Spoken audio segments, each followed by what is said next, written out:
Now let's begin the story. That time, motherfuckers. Dub down, motfuckers. H-Town's finest 16 Shots podcast. I'm lightning with the blam blam. I think anybody could have coached that University of Houston team.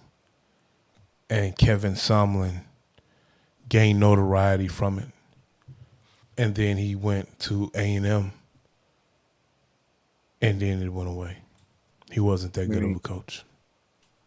I mean, that's an opinion to have, but what player from that team went on to have a successful NFL career? What you talking about? At a U of H team, which one of them people came out of that system went on to have a successful NFL career? I don't know off the top of my head, but that doesn't mean they weren't a successful college team, though. Yeah, I'm just saying that. I think honestly, it was like maybe 2 or 3 that actually went. I know it was a cornerback went. I forgot homie name because he played for the Raiders for a while. Because I think that's that nigga that had that injury that fucked his chest up. He almost died, bro. I know he went to the league and he played on that squad. And I think it was like a running back and something else. Hell, I think the quarterback went to the NFL. I think he had sent a couple quarterbacks and a couple of defensive players. But, you know, the team was very talented. But when he left, they didn't win the same. Nah, because they had the white boy with the grill. They still was winning. And then same thing happened with him. He went to UT and fizzled out. Because it was Kevin Sumlin at first. And then he left and he went to, I think, A&M or something. And then that's when the white boy came who used to wear the grills. And I still was bashing people's heads in, bro. And then he left and went to UT and didn't do anything at UT, bro. Nothing at all. You're a little more well versed on that aspect of college. I don't really follow U of H football like I should. Nor do I follow college football like I should. I don't follow that much college football. You know what I'm saying? I like professional football a little bit more. Oh man, there you go, man. The one and only KOC Go. What's going down? What's happening? Chilling, man. Chilling. Yeah, I'm making out. What it do? Slow boogie. What's good? We just Man. chilling. Just got on. Talking about this college NFL type stuff. What's your favorite sport to watch football? I mean, favorite level, college, high school, or NFL? Shit, I like NFL. I'm kind of a little torn between NFL and college though.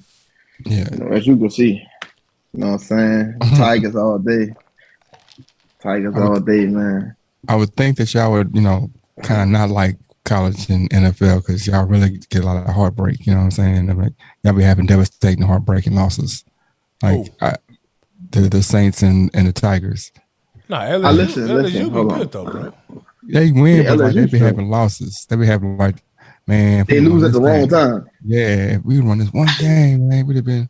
Yeah, Like but they miracle. got a couple of national champions. Like they like regularly have national championships. I think it seemed like they do. They got a couple of they got about 2 and 15. 2 Because Alabama got in about 15 years. They got 2. Nah, they got more than 2. I don't know. Alabama got like 6. Auburn got a couple. I mean, got Boy, one. they Clemson got a won. They couple. just won one recently with Joe Burrow, right?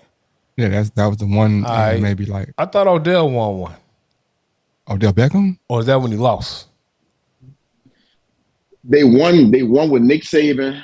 Yeah, They won with Joe Burrow. yeah. That's Now it. before Nick Saban, I ain't gonna lie to you, I really can't even remember.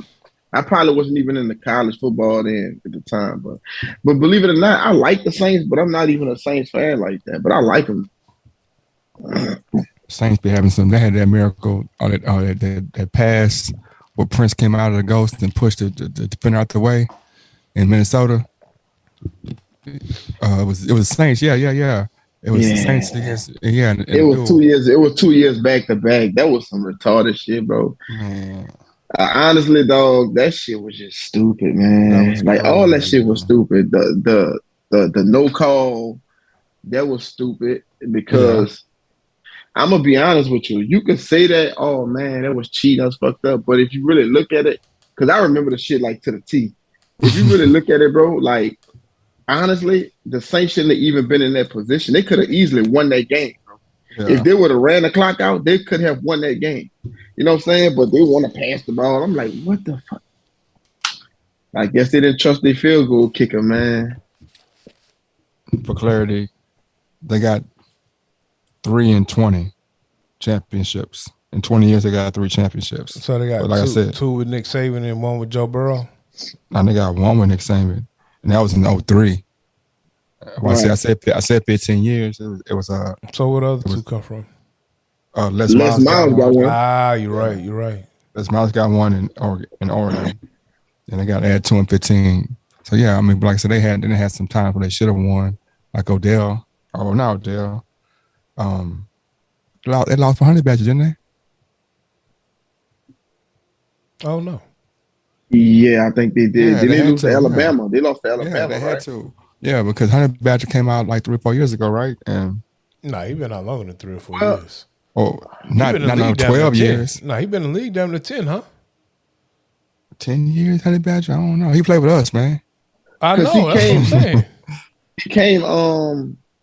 He came right after Patrick Peterson. Yeah. I think like a year or two after Patrick Peterson. Yeah, he been in the league probably about 8 years, bro. He been in the league for a minute. Yeah, probably about 8 or 9 years. Yeah, he been in the league for a minute, bro. Because he was in Arizona for a grip. Yep. And he played with Kansas City probably like 3 years, 4 years. Mm-hmm. Yeah, probably about 8. I give it 7 to 8 years. Put it to you that way. I give it 7 to 8 years. So he didn't get a championship then. The other one was you say he played with y'all. He played with y'all. Who you Kansas City? No, he played for the Texans for 1 year. Was it one season? Yeah, so he played for the Texans one season. So he was in Arizona, then he came to Houston, then he went to Kansas City, and now he back in New Orleans, right? Yeah, but there's some weird stuff going on with that right now. So we trying to see. We really trying to see what's going on because he deleted all New Orleans Saints stuff off his page and all that. So I don't know what's up with that. I don't know what's up with that, man. So, but I roll with the Broncos though. Actually, I'm a Broncos fan. Okay. The Broncos. Yeah. Before or after Russell Wilson? Yeah, you correct. Man, listen. John Elway, Ed McCaffrey, Rod Smith, Shannon Sharp, Terrell Davis, Bill Romanowski, Mark Jackson. I'll spit in your face. Steve Atwater, man. Hey, that name rang bells. What about Red Hawk? The dude Mucklenberg? Might be going too far back from me. Okay, my bad. You know what I'm saying? But no, I'm gonna tell you, I started really, honestly, I really started. I became a Broncos fan when I started playing Super Tecmo Bowl. So I just always liked the Broncos on the game. So I just started watching them in real life. That's because Atwater was hurting niggas on Super Tecmo Bowl. Yeah. Man, Atwater was cold because in real life, didn't Atwater like retire Christian Okoye, bro? Yeah, he retired him. And I'm gonna tell you, he actually knocked the confidence out of a running back for Kansas City. It was like a big African dude. I don't know if y'all remember. Okoye. Okay, that's what it is? Yeah. Bro, he tried to come up the middle, dog. The Nigerian nightmare. That boy used to truck stick everybody. And then Christian Okoye hit that ball one day. He wasn't never right since. You knocked the confidence out of him, man. How you knock the confidence out of somebody, man? He hurt that nigga too, but that nigga came back and he came back tipping. That was a big ass nigga to be tipping. He reminded me of what's that nigga that played for the Giants and the 49ers, bro? He was like 6'6". Brandon Jacobs? Yeah. Brandon Jacobs. He was what Brandon Jacobs should have been, bro. Brandon Jacobs will come to the hole tipping like he was 5'8", trying to be a scat bag. Nigga, you bigger than the lineman. Bro. Brandon Jacobs was cold, though. What you say? Brandon Jacobs.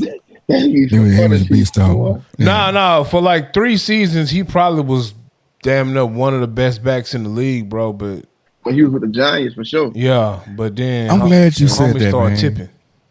I'm glad you said that, bro. What?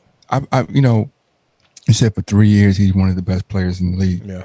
And I think that, this is going to be some LeBron praise, right? So I think that when we argue about who's the GOAT and who's the best, we say, oh, this guy, that guy, this guy, that guy. And we use what they did as a measurement stick, right? You go and say, oh, well, LeBron done it for 19 years at this level. Can't do nothing but just get that props, man. But, you say Jordan did it for this level, right? But when LeBron was playing, it was niggas busting his ass. But they only did it for like a couple years. When Jordan was playing, it was niggas busting his ass. He wasn't going through everybody. Like, you had to go see Rex Chapman. You had to go see Reggie Miller. It was times Reggie Miller got the best Jordan. You know what I'm saying? Maybe for 6 months, maybe for 1 year. But Jordan was, top 3 for 9 years. Probably 1 for 6 of them. You know what I'm saying? There's a year in there when other people came in. Same with LeBron. LeBron been top 3 his whole career, or top 5 his whole career. Yeah. I'm gonna tell you this. I'm glad you brought that up. I was just having a conversation earlier with somebody about that, and I'm gonna tell you this, right? So I look at competing. Yeah. I look at it a certain way, right? Now, listen. A lot of people don't feel it, but the people that do feel it, you could tell they don't want to agree with it, but they be like, "Hey, you're right." So I'm gonna tell you something. The greatest to me, I feel like this. So let's say you a boxer, right? Yeah. And what's your height? Like you like 6'3", 6'4", 6'2", something like that. Something like that. 6'3", 6'4". Now let's say if a dude is qualified to fight you. Yeah. And he like 5'8". Yeah. And you get in there, he get in there, you bust his ass. Yeah. So what a lot of people say, man, he 5'8". So what if you'd have lost to a 5'8" dude? Right? Yeah. So anybody get in that ring with you is your obligation to bust their ass. Yeah. It could be 8 or 80. It don't matter, right? Yeah. I believe the greatest basketball player to ever live is Bill Russell. Hands down. And the reason why I say Bill Russell is this. People say, oh, man, the competition factor. Was they that trash or was he that good? Because at that time, they was the best they had. Yeah. So if you make it to the league, it's something good about you. Yeah. It may not be as good as certain people, but I think it's something good about you. So Bill Russell had competition. He played Wilt Chamberlain. Yeah. And Wilt Chamberlain actually used to give him a run for his money, but Wilt Chamberlain never beat him when it counted. Yeah. So you look at somebody in a 12-year span, they got 11 rings. Yeah. So now you have people trying to please everybody, right? They got people that says they try to break down the greatest of all time in categories. Now, they're not going to just say, oh, this is the greatest. Now they're going to have categories. Yeah. He is the greatest all-around player. He's the most dominant player. He's this and that. Yeah. But they say Bill Russell is the greatest player of all time in any team sport. So I don't know, man. I don't know, bro. When I listen to it, right? I don't know, man. When I look at Bill Russell on and off the court, Bill Russell opened the floodgates for blacks to play ball. When they seen Bill Russell, we need more of that. Yeah. And if you looked at his him being an activist, you look at all the things that he went through. And Boston is a very racist city. Yeah. Till this day. And imagine what he was going through back then. So people broke in his house, shitted on his bed, all that type of stuff. So he went through all that off the court. And that's mental things that could have affected your play. Yeah. Bill Russell still came out there. Look, now check it out. Bill Russell, he was his assist was insane. Yeah. You know what I'm saying? Rebounds and all that. So he didn't want to be the main scorer. He wanted to get everybody else involved.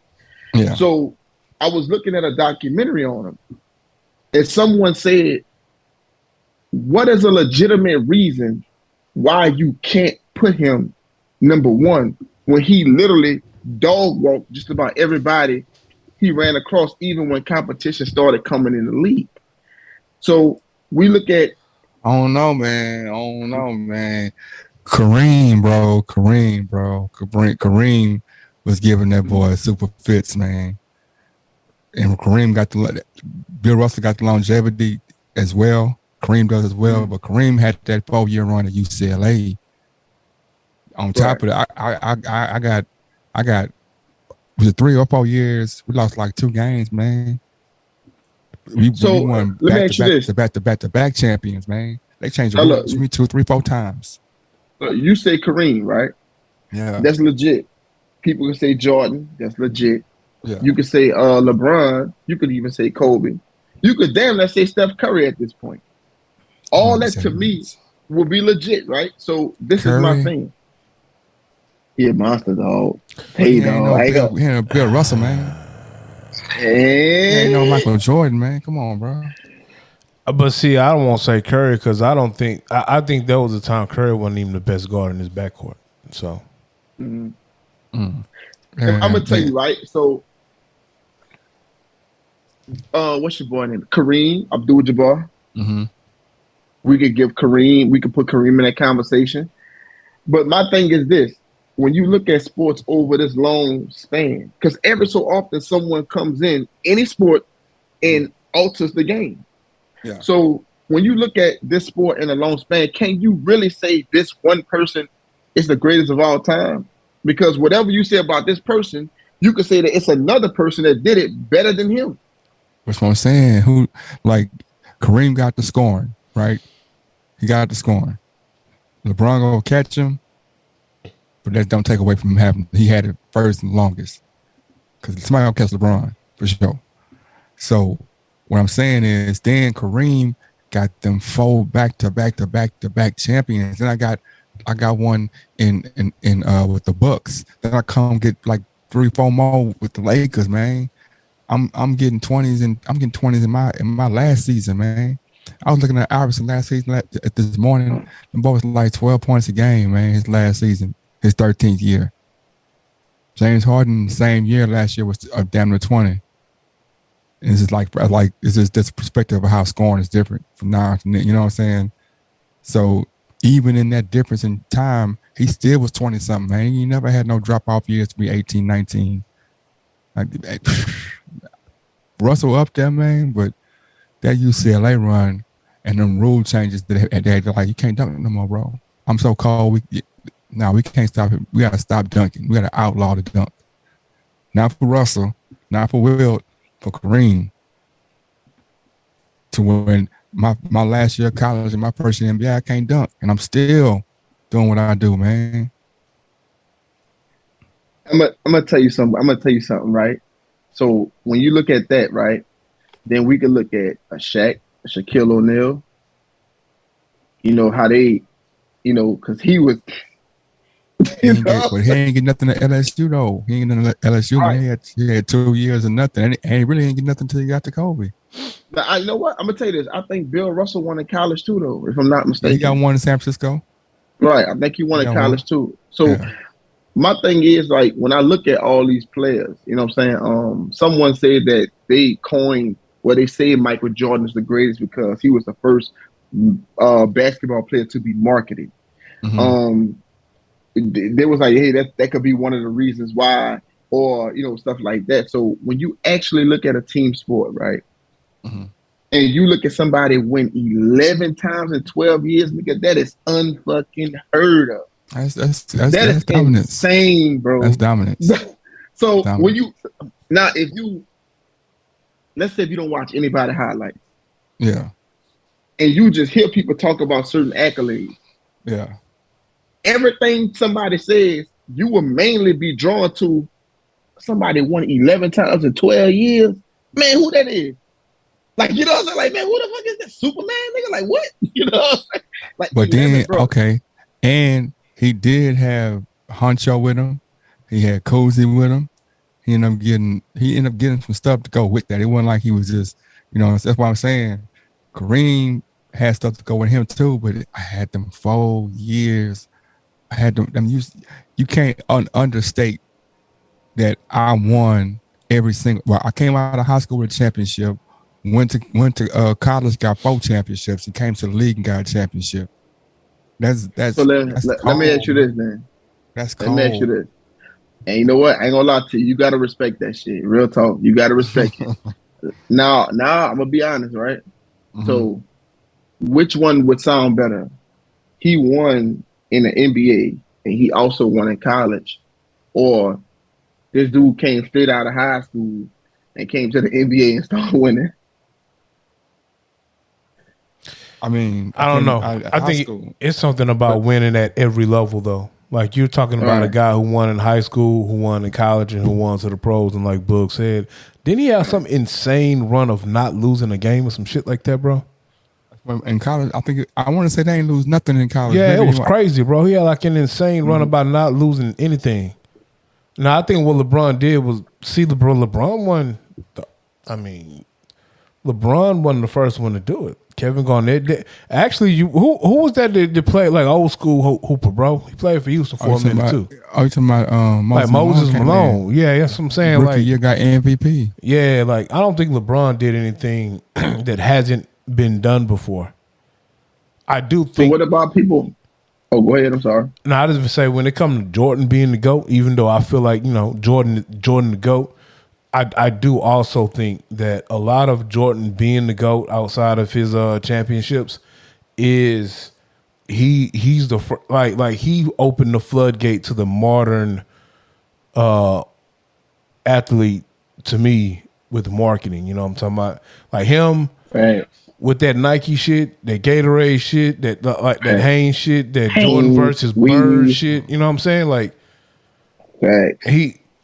He capitalized off that, and then the fact that he went and didn't lose. I think that Michael Jordan. Also, let me tell you this too, right? So when you look at eras, Michael Jordan was in a magical fucking era. Cause let's just be honest, the '90s era, bro, and just about everything. The '90s era probably trumped damn near everything. And what I'm saying, we look at sports, music, movies. We look at all this stuff, bro. The '90s era was sick, and certain people in the '90s was just magical, bro. Like when you look at Michael Jordan, think about it, like Mike, all that type of shit. Like the marketing behind Mike was crazy. Now his preparation was insane, no lie. You know what I'm saying? On and off the court, that was insane. So that's my whole thing. Like we can name people, but we also can name other people. You look at like Tim Duncan. Why Tim Duncan is never brought up in this equation? Like he's never brought up. That's because this game is they call homie big fundamental. Like it ain't. I guess like it ain't no wow factor to his game, so people overlook Tim Duncan, bro. But Tim Duncan was cold, bro. Tim Duncan was cold, but it's like he was cold. Like when you talking about the Kareems and the Jordans and certain players, some of that's personalities too, though. Well, I would say you're talking about revolutionizing the game. Like Tim Duncan, if you say he revolutionized the game, you'll be like by being just solid fundamentally. You know what I'm saying? Like you talking about Kareem, you talking about the sky hook, talking about Jordan, you talking about the aerial assault. You're talking about Reggie Miller or Ray Allen, talking about the 3-point ball and being deadly with it. You're talking about Allen Iverson, you're talking about, they revolutionized the game in one way. But Duncan just was fundamental, man. So it's like he's a great player. He's this example of a great player and a great system, bro. He was a great fundamental player with a great fundamental coach. And that's made everything work. All his players around him was fundamentally sound, man. Manu, Parker. So let me ask you this. So when you bring up Mike, when you talk about people that changed the game, let me ask you this. What did Mike do that wasn't already done? Mike was more intense. If we talk about aerial assault, Dr. J did that first, didn't he? But he went like Mike though. And what I'm saying, Dr. J. So Dr. J. I'm sorry, go ahead. Dr. J. and Dr. Duncanstein, David Thompson. Dominique Wilkins. Well, that's Jordan time. I'm talking about Dr. J. and Dave Thompson. Them two were the high flyers. Maybe Larry Nance. You know what I'm saying? Senior. Right. But